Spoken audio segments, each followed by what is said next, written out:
एक घने और बड़े जंगल के पास मौजूद एक गांव में रंगैया नामक एक आदमी रहता था। उसका घर उसी जंगल के पास में था। उस घर में वो अपने बीवी और बच्चे के साथ रहता था। रंगैया उसी जंगल में पेड़ों को काटकर उन लकड़ियों को बाजार में बेचकर कमाए हुए पैसों से उसका जीवन चलाता था। ऐसे ही एक दिन लकड़ी काटकर उसको बेचकर आए हुए पैसों को घर ले आता है रंगैया। उसे देख उसकी पत्नी रत्नम्मा ऐसे कहती है, सारी जीवन ऐसे ही काटनी है क्या, लकड़ों को काटते हुए? अब क्या हो गया? क्या हो गया? ज्यादा पैसा कमाना नहीं है तुमको, अपने बेटे को पढ़ाना नहीं है, घर नहीं खरीदना है, हमेशा इसी घर में रहते हुए उन्हीं लकड़ियों को काट कर उन्हें बेचकर जीना है क्या? ऐसे कहती है। जब देखो बस पैसों का ही चर्चा, और कुछ सोचती भी नहीं हो क्या तुम? हाँ, मुझसे पूछना है कि और कोई सोच नहीं है, पर आपका तो सोच नहीं बदल रहा। इसके बाद रंगैया उसकी बातों को सुन नहीं पाता है, इसलिए वो चुपचाप वहाँ से चले जाता है। उस रात को रंगैया अपने घर की खिड़की से बाहर देखते रहता है। दूर में उसे एक छोटी सी रोशनी दिखाई देती है और वो ये भी देखता है कि कई सारे गाड़ियाँ बाहर से जंगल की ओर और जंगल से बाहर की ओर जाते रहते हैं। मैं तो हर रोज इसी जंगल में काम करता हूँ। मैंने आज तक लकड़ियाँ काटते हुए किसी को आते या जाते नहीं देखा है, ना ही सुना है। लेकिन हर रोज रात के समय में यहाँ गाड़ियाँ आती जाती रहती है। मुझे कुछ तो करके जानना होगा कि वहाँ हो क्या रहा है। अगले दिन सुबह उठते ही जहाँ उसे कल रात रोशनी दिखी थी, उसी तरफ जाता रहता है रंगैया। वहाँ उसे झाड़ियों के बीच एक गुफा दिखाई देती है। उस गुफा में वो डरते डरते जाता है। दिखने में वो बाहर से छोटा ही क्यों ना हो, अंदर से वो गुफा बहुत बड़ा था। उस गुफा में गैर कानूनी से कटे हुए चंदन के सारे पेड़ दिखाई देते हैं रंगैया को। उन सारे पेड़ को देख रंगैया को सारा विषय समझ आता है। अच्छा, तो बात ये है कि चोरी से इन चंदन के पेड़ों को यहाँ छुपाकर इन्हें रात के समय में यहाँ से बाहर निकालकर बेच रहे हैं पैसों के लिए। वो उसके चारों ओर देखने लगता है। तब उसे अचानक किसी के पास आने के आवाज सुनाई देती है। तुरंत वो एक चंदन के बड़े पेड़ों के पीछे छिप जाता है। कुछ देर बाद घर जाने की कोशिश में वो उठने के लिए सहारा के लिए नीचे मौजूद पत्थर पे हाथ रख के अपने आप को उठाने की कोशिश करता है। बस पत्थर अंदर गिर जाता है और वहाँ एक छोटा सा दरवाजा खुलता है। रंगैया उस द्वार के अंदर मौजूद सीढ़ियों से नीचे गिर जाता है। तब उसे समझ आता है कि ये गुफा उस गुफा के अंदर है। तब वो देखता है कि उस गुफा में कहीं ऊपर से थोड़ी सी रोशनी आ रही थी। चारों ओर अंधेरा था, लेकिन वो रोशनी जिस दिशा में गिर रहा था वहाँ बैंगन का छोटा सा एक पौधा था। उस पे लंबे और बड़े अच्छे बैंगन फूले हुए थे। तब रंगैया सोचता है कि शायद बारिश या हवा के कारण बैंगन का बीज यहाँ गिर गया होता, इसीलिए यहाँ पे बैंगन का पौधा मौजूद है। चलो कोई नहीं, बैंगन तो बहुत अच्छे दिख रहे हैं, आज अगर इन्हें घर ले जाऊंगा तो आज का खाना तो हो जाएगा।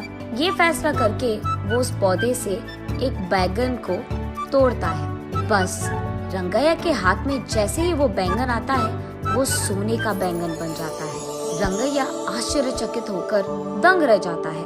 वो उस सोने के बैंगन को अपने हाथों में लेकर उसे जांचने की कोशिश करता है और तुरंत वो सोचता है कि उसी पौधे से एक और बैंगन ले ले, लेकिन उससे पहले ही उस पौधे पे मौजूद सारे बैंगन गायब हो जाते हैं। रंगैया बहुत निराश होता है। चलो, कम से कम एक तो बैंगन मिल गया। अगर ये मैं मार्केट में बेचूंगा तो बहुत सारे पैसे मिल जाएंगे, तब मुझे कई दिनों तक कुछ भी काम करने की कोई जरूरत नहीं होगी। ये फैसला करके उस गुफा की सीढ़ियां चढ़कर वो बाहर की गुफे की ओर आता है। रंगैया जैसे ही बाहर आता है, वो दरवाजा अपने आप बंद हो जाता है। उस गुफा से बाहर आते ही चोरी चोरी छुपकर वो अपने बीवी के पास जाकर इस सोने के बैंगन को दिखाता है।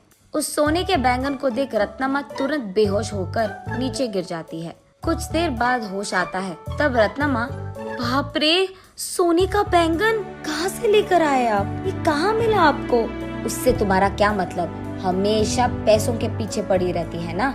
ये लो, ये सोने का बैंगन लो और इससे जो करना है तुम कर लो। अरे पहले आप ये तो बताओ कि ये आप लाए कहाँ से? कहीं आपने कुछ चोरी वोरी तो नहीं किया ना? ऐसे रत्तम्मा एक के बाद एक उसे प्रश्न पूछते ही गई। और कोई चारा ना होने के कारण रंगैया जो कुछ भी हुआ रत्तम्मा को बताता है। तो फिर आपको वही रहना था ना, कुछ देर बाद अगर और बैंगन आ गए तो उसको भी लेकर आते। आपकी जल्दबाजी से ना मैं तो मर रही हूँ। चलो जो हो गया सो हो गया। इस बैंगन से हम बहुत सारे दिन ना कोई भी काम करे बिना आराम से रह सकते हैं। गधे को अगर सोने का सिंहासन पे बैठाया गया ना, उसकी बुद्धि तो गधे की ही रहेगी ना। हाँ, अब क्या हो गया?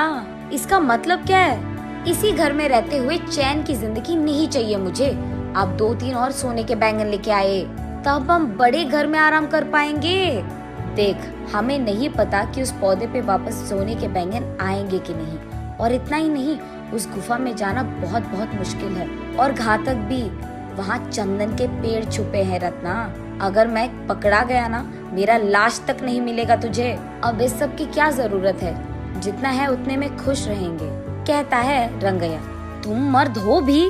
वहाँ के चंदन के पेड़ों के बारे में जाकर पुलिस को बता दो। वहाँ के चोरों को वो खुद लेकर जाएंगे और चंदन पेड़ भी खाली कर देंगे। तब गुफा पूरा खाली हो जाएगा। यहाँ तुम्हारे अलावा किसी को भी नहीं पता कि उस गुफा में एक और गुफा छुपा है। इसीलिए जब चाहो तब तुम उस गुफा में आ सकते हो और जा सकते हो। वैसे ही अगर उस बैंगन के पौधे पे और बैंगन उग गए तो उसको भी लेकर आ सकते हो आप। इसको ये सोच आया पर मुझे तो नहीं आया, पता नहीं क्यों। ऐसे रंगैया अपने मन में सोचता है। ठीक है, वो सब मैं देख लूंगा। तुम फिलहाल इस सोने के बैंगन को बाजार लेकर इसे बेचकर पैसे लेकर घर आओ। ये कहकर रंगैया उसके घर से सीधा पुलिस स्टेशन जाता है और गुफा में हो रही गैर कानूनी व्यापार के बारे में उनको बताता है। पुलिस वहां आकर सबको गिरफ्तार करते हैं और चंदन के पेड़ों को भी वहां से खाली कर देते हैं। अब इस कारण गुफा में डरते हुए जाने की कोई जरूरत नहीं थी रंगैया को। अगले दिन वो उस नीचे वाली गुफा में बैंगन के पौधे के पास जाता है। तब वो देखता है कि वो पौधा बैंगन से भरा था। इस बार वो एक बैंगन को लेकर जल्दबाजी में दूसरा बैंगन लेने ही जा रहा था कि सारे बैंगन गायब हो जाते हैं। तब रंगैया को समझ आता है कि असली बात ये है कि बैंगन रोज के एक ही मिलते हैं। ऐसे वो उस दिन के लिए एक सोने का बैंगन लेके घर चले जाता है। तब रत्तम्मा उन सोने के बैंगन को बेचकर आए हुए पैसों से एक बड़ा बंगला खरीदती है। तब से जब भी रंगैया को पैसों की जरूरत थी, वो उस गुफा में जाकर बैंगन लेकर उसे बेचकर आए हुए पैसों से खुशी से रहता था। जल्द ही रंगैया और रत्तम्मा उस गांव के ही जमींदार बन जाते हैं और खुशी से जीते हैं।